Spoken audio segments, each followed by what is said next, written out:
तीन बच्चे आपस में बैठे माँ के प्यार के बारे में चर्चा कर रहे थे कि कौन अपनी माँ को सबसे ज्यादा प्यार करता है।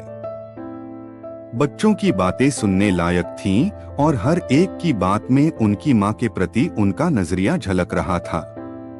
पहला बच्चा अपनी बात पर जोर देते हुए बोला, जब मेरी माँ मुझे मारती है तो मैं अपनी आंखें नीची करके चुप खड़ा हो जाता हूँ। इससे माँ का गुस्सा कम हो जाता है और मुझे पता है कि माँ मुझे सबसे ज्यादा प्यार करती है। दूसरा बच्चा, जो अपनी माँ को पहले बच्चे की तुलना में ज्यादा प्यार करने का दावा करता था, बोला, जब माँ मुझे डांटती या मारती है तो मैं उनके गुस्से को देखकर हंस पड़ता हूँ। मेरी हंसी देखकर माँ का गुस्सा ठंडा हो जाता है और फिर वह मुस्कुरा देती हैं। तीसरा बच्चा, जो चुपचाप सब सुन रहा था, आखिरकार बोल पड़ा, यारों, न तो मैं चुप रहता हूँ और न ही हंसता हूँ।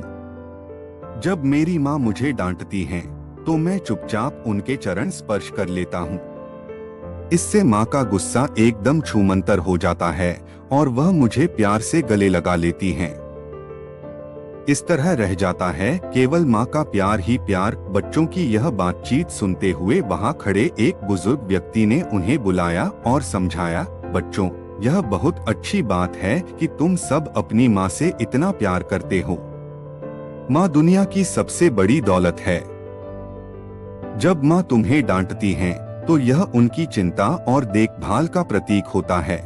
बच्चों ने बुजुर्ग से पूछा, तो दादाजी, सबसे अच्छा तरीका क्या है जिससे हम अपनी माँ का प्यार बनाए रख सकते हैं?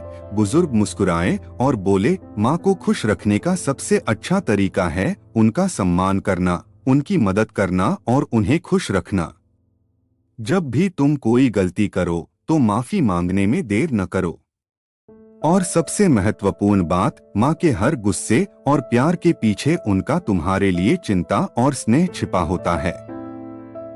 इसे समझने की कोशिश करो। बच्चों ने दादाजी की बातों को ध्यान से सुना और उनकी बातों पर अमल करने का वादा किया। उस दिन बच्चों ने सीखा कि माँ का प्यार हर रूप में अनमोल होता है, चाहे वह गुस्से के रूप में हो या दुलार के रूप में।